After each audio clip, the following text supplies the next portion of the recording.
Пригожин, мятеж, захваченный Ростов, колонна с танками, движущаяся на Москву, сбивающая по пути самолеты и вертолеты. Глянь, он самолет падает. Что это было? Как это могло случиться? Где полиция? Где армия? Где Росгвардия? Вооруженные бандиты и зэки захватывают города. Мы находимся здесь, блокируем город Ростов и идем в Москву. Это та стабильность, которой Путин торговал десятилетиями. Начальник генерального штаба бежал отсюда, как только узнал о том, что мы подходим к зданию. Многие сейчас рассуждают, спорят. Пригожин, кто он? Мятежник? Может быть, рассерженный патриот? Или отбившийся от рук бандит, решивший захватить власть? И это один из вопросов к следственным органам. Нет, Пригожин – это плоть от плоти путинского режима. Личный проект и изобретение Путина. Манифестация того, во что Путин за 20 лет превратил страну. Бандитско-чекистский режим, где власть держится не на институтах, а на насилии, на беззаконии и на фургонах, набитых наличными и оружием. Почему именно Пригожин? Да потому что они с Путиным одинаковые. Мелкие криминальные деятели из Ленинграда, дорвавшиеся до власти и денег, готовые поступиться на этом пути абсолютно всем. Ложь, насилие, презрение к человеческой жизни, отсутствие каких-либо моральных принципов и границ. Мы все попадем в ад, но в аду мы будем Абсолютно. Пригожин и Путин буквально отражение друг друга, и почти 2 десятилетия их союз работал великолепно, пока не начал уничтожать сам себя. Это спящий дедушка 1, спящий дедушка 2. Сегодня мы подведем черту под историей Евгения Пригожина. Вспомним, откуда он взялся, сколько и на чем заработал, как ненадолго стал одним из самых влиятельных и приближенных к президенту людей страны, перед тем, как обрести статус мятежника и предателя. Начнем с чистосердечного признания. Содержание всей группы «Вагнер» полностью обеспечилось государством. Это Владимир Путин, который, не моргнув глазом, признается во вранье и преступлениях. Это не так? Really? Совсем недавно Путин говорил, что никаких ЧВК не существует. Потом говорил, что существует, но не имеют отношения к государству. Я уже сказал по поводу Вагнера. Я сказал, что российское государство к этому не имеет никакого отношения. Потом еще что-то мямлил. Врал, как обычно. Мы не имеем к нему никакого отношения. А сейчас Путин лично подписывает помилование всем насильникам и наркобарыгам, которых из тюрем отправляют воевать. А еще признает, ЧВК «Вагнер» финансируется нашими с вами деньгами, из бюджета. Мы полностью финансировали эту группу. Убийцам платят деньги из ваших налогов. Ужасные средневековые пытки людей в Сирии. Расстрел российских журналистов в Африке. И даже эта публичная казнь кувалдой, все это тоже оплатили мы. Большое вам за это спасибо. Итак, Путин заявил, что только за 1 год государство заплатило ЧВК 86 миллиардов. Это их зарплаты. Еще 110 миллиардов потратили на страховые выплаты. Это, судя по всему, гробовые. Это уже примерно 5 бюджетов Воронежа и больше, чем все бюджетные расходы на культуру в 2023 году. Еще 80 миллиардов, по словам Путина, структуры Пригожина заработали на поставках еды в армию. Все эти суммы, безусловно, шокируют, но они не имеют никакого отношения к реальности. Пригожин заработал гораздо больше. Счастье любит тишину. Сам Путин и его приближенные бандиты и жулики давно нашли свой идеальный способ зарабатывать миллиарды. Вот. Расскажите поподробнее. Нет, я не шучу. Расскажите нам. Изобретать ничего не нужно. Не нужно строить замысловатый бизнес, инвестировать. Надо просто присосаться к государственному бюджету и паразитировать. Это здорово. И идея-то хорошая. Ведь госбюджет – это гарантированный бесконечный поток денег. Пригожин зарабатывает точно так же. Ничего гениального, просто госзакупки. Тут вообще нет разницы, что продавать. Главное, кому. Давайте посмотрим, на чем конкретно питерский бандит, которому посчастливилось подавать блюдо Путину в плавучем ресторане, зарабатывал свои миллиарды. Рассказываю тогда, давайте, по порядку. Школьное питание. Более 10 лет фирмы Пригожина поставляют еду в московские школы и детские сады. 95% школьников в городе кормил Пригожин. Общая сумма контрактов уже в 2021 году составила 185 миллиардов рублей. За 2022 год компании Пригожина заработали на школьном питании еще 91,5 миллиард. Московские и подмосковные больницы. Там пациентов тоже кормит Пригожин. «Новая газета» насчитала таких контрактов больше, чем на 30 миллиардов рублей. Питание для МЧС тоже поставляет Пригожин. 3,3 миллиарда рублей. Армейское питание. Конечно же, Пригожин отлично зарабатывал на военных, на еде и их бытовом обслуживании. До 2018 года Пригожин заработал 200 миллиардов рублей. Сколько он заработал потом – большая тайна, потому что госзакупки для армии были засекречены. Все нормально там, не переживайте. Мы считаем, что заработал он как минимум столько же, а скорее всего еще больше. Военные стройки. Евгений Пригожин, он не только повар, он еще и строитель. Он получает контракты на строительство военных городков и воинских частей. Например, в Ростовской области он построил военный городок Кузьминский почти на 1000 человек. В 2016 году Пригожин строил для Минобороны военный городок в приграничном с Украиной городе Валуйки Белгородской области. Благодаря теплым отношениям с Минобороны Пригожин получил в собственность воинскую часть. В ближайшем Подмосковье находится, в Щелково. Пригожину достаются и стройки более мирного характера, но не менее прибыльные. За 22 миллиарда рублей ему поручили реставрировать Кремлевский музей. Прямо на Красной площади сейчас идет стройка. За 36 миллиардов Пригожин должен построить судебный квартал в Санкт-Петербурге. Пригожин даже получил контракт, связанный с реконструкцией знаменитого санатория Орджоникидзе в Сочи. Причем без конкурса, просто на основании секретного распоряжения Владимира Путина. Я-то о таком ничего не знаю, во всяком случае. Ну и, конечно, ЧВК «Вагнер». Небольшая, очень хорошо укомплектованная армия, которая считается частной, но по факту это просто секретное подразделение Минобороны. Для всяких таких, знаете, мутных делишек. Мы, собственно говоря, с этим прекрасно справляемся. Это все полностью незаконно. Наемничество у нас, между прочим, это такая статья Уголовного кодекса. Отсюда и газельки с наличными в коробках, и золотые слитки. Это такое, знаете, бюджетное финансирование по-путински. Так как расчет ведется полностью в черную, то узнать точно сумму такого господряда невозможно. Пропагандисты, которым приказали мочить Пригожина, говорят, что на ЧВК было потрачено чуть более 858 миллиардов рублей. Это под триллион. И это без их бизнеса за границей. В Financial Times писали, что на добыче углеводородов с золотом в Сирии и Судане пригожинские фирмы заработали уже минимум 22 миллиарда рублей. Только из этой публичной информации получается под 2 триллиона рублей. Невообразимая сумма, но и она на самом деле, конечно, занижена. Ответить на вопрос, сколько на самом деле заработал Пригожин, фактически невозможно. Мы видим только более-менее официальную часть. Что-то, что они соизволили раскрыть через госзакупки. Ну или до чего докопались журналисты. А это на самом деле только верхушка айсберга. Речь идет о триллионах рублей. Во время обыска в питерском офисе Пригожина нашли не только коробки с деньгами и фальшивые паспорта. Там нашли и 600 официальных печатей разных фирм, которые на самом деле принадлежат Пригожину. 600 юридических лиц, 600 разных компаний, которые формально никак не связаны, а на самом деле это и есть вся пригожинская бизнес-империя. Давайте разберем, как это работает на конкретных примерах. Находим фирму из Петербурга с оригинальным названием «Технология». Фирма занимается тем, что поставляет еду в российские воинские части, в том числе на оккупированных территориях Украины.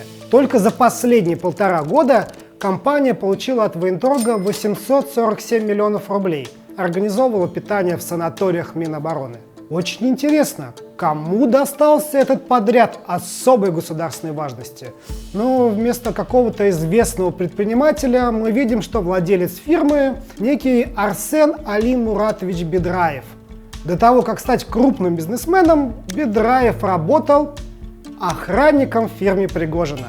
Получал скромную зарплату, всего 60 тысяч в месяц. Давайте еще пример. На главном сайте фирмы Пригожина «Конкорд» находим фотографию девушки. Она управляющая Пригожинского ресторана. Имя ее не указано, но по фото мы устанавливаем. Это Надежда Назарова, после замужества ставшая Тихоновой. Смотрим, как Надежда записана в телефонных книгах. Надя – Минобороны, помощница Пригожина, управляющая VIP. Смотрим, где Тихонова официально работает. Некое ООО «Кулинар» с годовой выручкой в 262 миллиона. «Кулинар» организует банкеты для Минобороны. Вот, например, в августе прошлого года обеспечивает питание иностранных делегаций.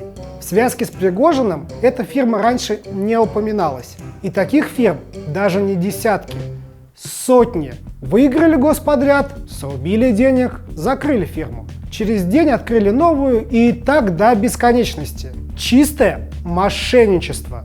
Поймают кого-то, и ладно. Пригожин-то формально ни при чем. Министерство обороны, Путин, правительство, прокуратура, антимонопольная служба, суды. Они все эти годы были в курсе этих мошеннических схем и картельных сговоров. Их невозможно не заметить. Сотни жалоб, журналистских расследований, материалов и проверок, и ничего. Это не странно? Нет, не странно. До последнего времени. До того момента, пока Пригожин не заявил, что едет в Москву вешать Шойгу и Герасимова. Кучка тварей, хитрожопые, эти мрази, сборище этих мразей. Подонки-бюрократы. А может быть и Путина. А зачем? Триллионы рублей собирались на счетах и в газелях путинского повара. Почему?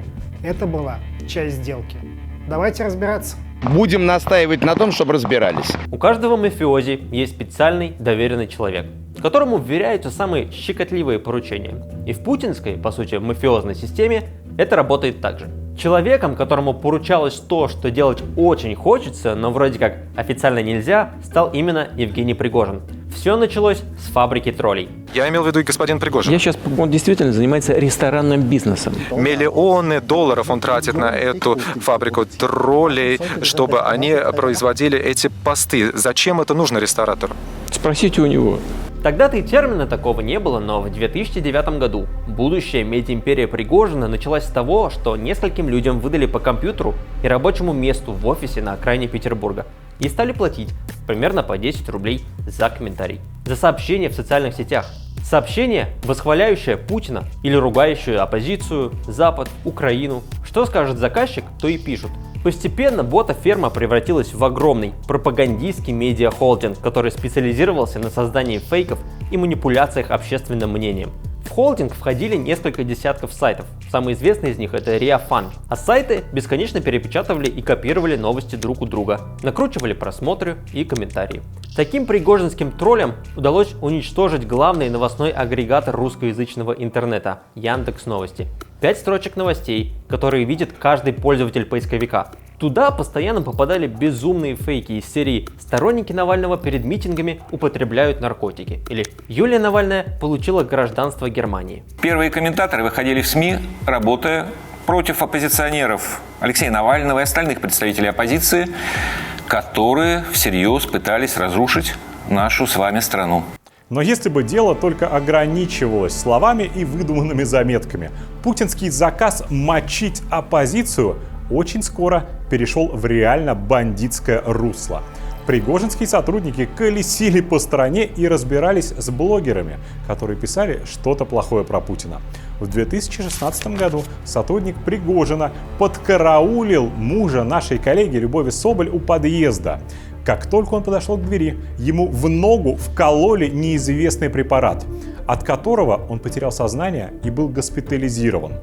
Пригожинский бандит, который это сделал, сам умер в течение года при загадочных обстоятельствах. Но его коллега рассказал «Новой газете», что операцию заказал Пригожин, недовольный расследованиями Соболь о его господрядах.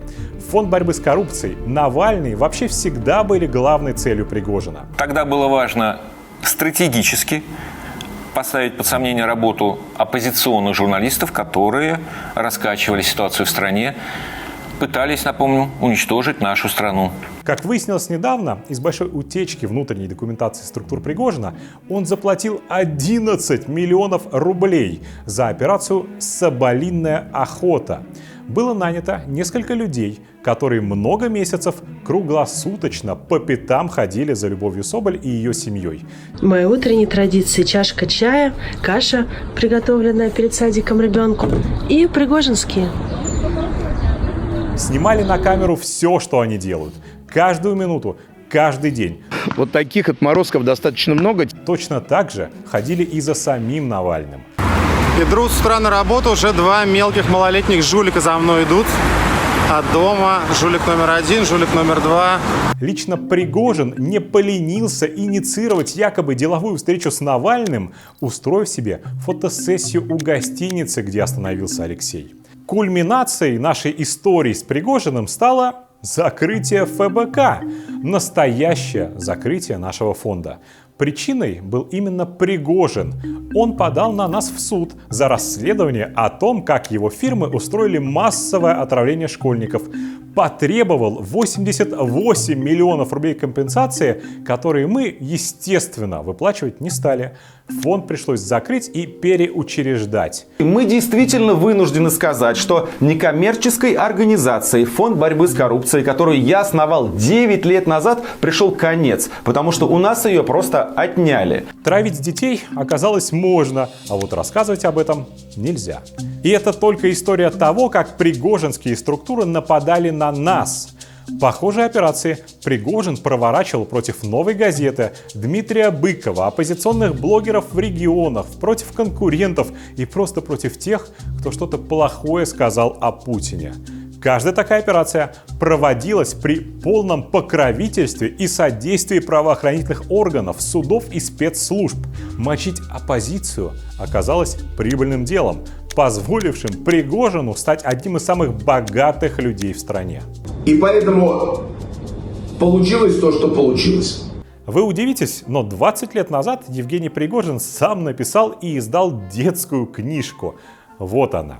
Сказка называется «Индрагузик». Главного героя, его, собственно, и зовут Индрагузик, Пригожин, судя по всему, писал с себя. Он храбрый спасатель, который помогает расколдовать попавшего в беду короля. Спасает страну Индрагузию и по-геройски собирается уйти восвояси.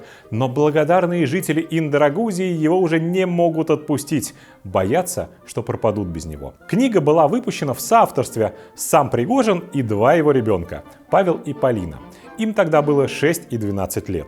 Сейчас младшие индрагузики выросли и встали на ноги. Они получили полцарства в подарок. Вот как сейчас выглядит пригожинская дочь Полина. К своим 30 годам Полина уже успела приобрести вот этот исторический особняк в Петербурге. Дача принца Альденбургского. Сейчас ее собираются реставрировать, чтобы сделать роскошный отель. Ее сестренка Вероника. Если тебе интересно, я опять выгляжу как секси-мамочка. Такая соска-нерялка. Уже в 17 лет стала владелицей 4-звездочного отеля Red Stars в Санкт-Петербурге. Отцовские деньги Вероника тратит на бесконечные тусовки и отдых в Дубае. Ну, в общем, хорошо проводит время. Как у вас дела? Как там в России? Холодно, наверное, да? Ну и главный индрагузик Павел Пригожин. 25 лет, живет в Петербурге. По словам отца, он храбро сражается в ЧВК «Вагнер», воюет в горячих точках. Тут никаких, правда, доказательств нет, зато есть очень много видео с его патриотического отдыха в Карелии во время войны. Тут и Павел Пригожин, и его младшая сестра Вероника. Смотрите, как по-геройски они выложили СВ и О майонезом на дошираке. В общем, прекрасно время проводят. Гуляют, веселятся, песни поют. Ты рыба, капля, я кит-касатка. Я в казино рублюсь, блэкджек, ты спишь в посадке. Ты моешь пол, я ем омара. Я олигарх, ты просто шмара. Олигархом себя сын Пригожина может называть без иронии. Несколько лет назад на него начали переписывать семейный бизнес.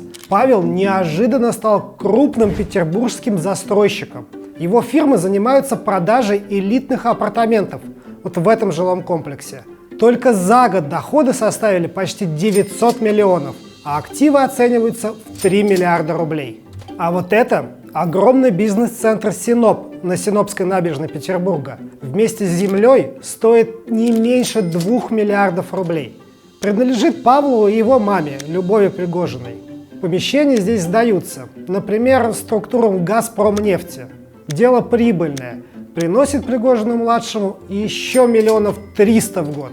Есть у Павла и дом в элитном петербургском поселке Северный Версаль. Здесь же коттеджи у самого Евгения Пригожина, его жены и дочери Полины всего 6 домов. Больше, чем на 1 миллиард рублей. Добился очень многого. Но не только занял свои такие позиции благодаря каким-то реализованным идеям. В значительной степени он занял свои позиции за счет грабежа других народов. С самого детства Павел Пригожин ведет себя подобно наследникам путинской элиты. Вот летит куда-то на папином частном самолете и облизывает кроссовок. Позирует на семейной яхте «Витамин» за 5 миллионов евро. Смотреть тяжело. Несколько лет назад Павел Пригожин женился. На наших любимых кадрах из Карелии можно заметить и его супругу Екатерину Инкину. Вот она делает селфи на фоне мужа и друзей. Это прямо династический брак получился, потому что родители невесты тоже занимаются ресторанным бизнесом в Петербурге. Сваты Пригожина зарабатывают точно так же, устраивают банкеты. Например, для предприятия «Газпрома» и компании семьи главы Генсовета «Единой России» Андрея Турчака. Именно по этой родственной ниточке мы с вами прямо сейчас из окопов Бахмута, ну или Могилева уже, можем добраться до гораздо более приятных и безопасных мест. Мы в Италии, в курортном городке Форте-де-Марми. Слева море, справа горы, а между ними огромное количество супердорогих гостиниц и не менее дорогих вилл. Это место вообще называют самым русским городом Италии. Повсюду слышна русская речь, в ресторанах подают меню на русском языке. А по данным журналистов, дома здесь купили олигархи Дерипаска и Абрамович, певица Ирина Аллегрова, да и что далеко ходить. Сами мы находили здесь виллу у вице-премьера российского правительства Александра Хлопонина. По статистике, 2500 из 7000 домов здесь принадлежат россиянам. А это вилла под названием «Арина». 6 лет назад сват и сватья Пригожина отправились в Форте-де-Марми и купили вот это двухэтажное имение площадью почти 400 квадратных метров. К нему прилагается участок 16 соток и большой бассейн. Стоит это все вместе около 3,5 миллионов евро или больше 300 миллионов рублей. Евгений Пригожин – самый, пожалуй, демонический персонаж этой войны. Он внесен во все возможные санкционные списки, как и его сын. Но вот сват Пригожина пока нет. Может спокойно летать сюда, в Италию, купаться в своем бассейне, пока другие, по вине его родственника, купаются в крови. Не могут они выйти из зоны комфорта. Да, формально санкции есть, но вот сработают ли они, уже непонятно. Вот только что в офисе Пригожина обнаружили целый комплект поддельных паспортов с его фотографией и именами чужих людей. И есть ли такие у его семьи и близких? Наверняка. Можно ли оформить таким образом заграничные активы? Без проблем. С пригожинской мамы вообще Евросоюз снял санкции. Официально. Дочери Пригожина уже после военного конфликта с Украиной не вылезали из Европы. Они занимались конным спортом и постоянно участвовали в соревнованиях. Португалия, Испания, Нидерланды, Бельгия, Франция, Словакия, Австрия, ну и Италия, конечно же. У Полины Пригожиной так вообще был свой бизнес в Германии, и она указывала, что живет в немецком Ганновере. Даже если завтра Пригожин лишится своих госконтрактов, все его накопленное за годы обслуживания Путина богатство останется. Бизнес-центры останутся, особняки, самолеты, иностранные активы и все, что он переписал на детей и знакомых. Ну и газели с наличными, конечно. Их Пригожину прямо официально вернули. Пользуйтесь, пожалуйста. Никаких проблем. Ну, бог им судья. Вербовка, обучение и финансирование наемников. Статья Уголовного кодекса 359 до 18 лет. Создание преступного сообщества. Статья Уголовного кодекса 210 до 20 лет лишения свободы. Махинации с госзакупками. Мошенничество в особо крупном размере. Статья 159 УК. До 10 лет. Отмывание денег. До 7 лет лишения свободы. Незаконное хранение и сбыт оружия. Статья 222. До 12 лет. Подделка паспорта. Статья 327, часть 2. До 3 лет за каждый документ. Статья 105, часть 2, пункт Ж. Убийство организованной группой до пожизненного заключения. Вооруженный мятеж. Статья 279. Наказывается лишением свободы на срок от 12 до 20 лет. Проблема не в том, что законов нет. Законы есть. Проблема в том, что для кого-то, в этом случае для Пригожина, они не действуют. Подмяв под себя все ветви власти, все от полиции и прокуратуры до судов, Путин создал, нет, не стабильность, а тотальное беззаконие и беспредел. Какие лихие 90-е, о чем вы? По-настоящему лихими оказались 2020-е. Когда Пригожин, который одновременно и олигарх, и квазичиновник, и бандит, обладает своей личной армией и правом убивать и воровать, и остается при этом абсолютно безнаказанным. Да что там безнаказанным? Путин почти что благодарит его, рассыпается в благодарностях бойцам Вагнера. Спасибо большое, дорогие бандиты, что убили только 15 человек и захватили всего 2 больших города. Путин думал, что он всех переигрывает. Но единственное, чего он действительно добился, это разрушение России. Последовательное разрушение, уничтожение и порабощение страны бандитско-чекистскими элитами. Пригожин — это не альтернатива и не союзник. Пригожин — это и есть путинский режим, его неотъемлемая часть. Изобретение и личная игрушка Путина, которая сейчас может быть и выброшена, но на ее место, конечно, придут новые бандиты и новые головорезы, готовые на все ради денег и сохранения путинской диктатуры. Мы все должны бороться не за то, чтобы один бандит сменил другого, а за то, чтобы в России прекратился этот беспредел. Бороться за то, чтобы преступный режим престарелого диктатора рухнул наконец. И судя по тому, что мы видим в последнее время, перспектива эта не столь отдаленная. Свободу Алексею Навальному. Свободу политзаключенным. Свободу России. Подписывайтесь на этот канал, здесь говорят правду.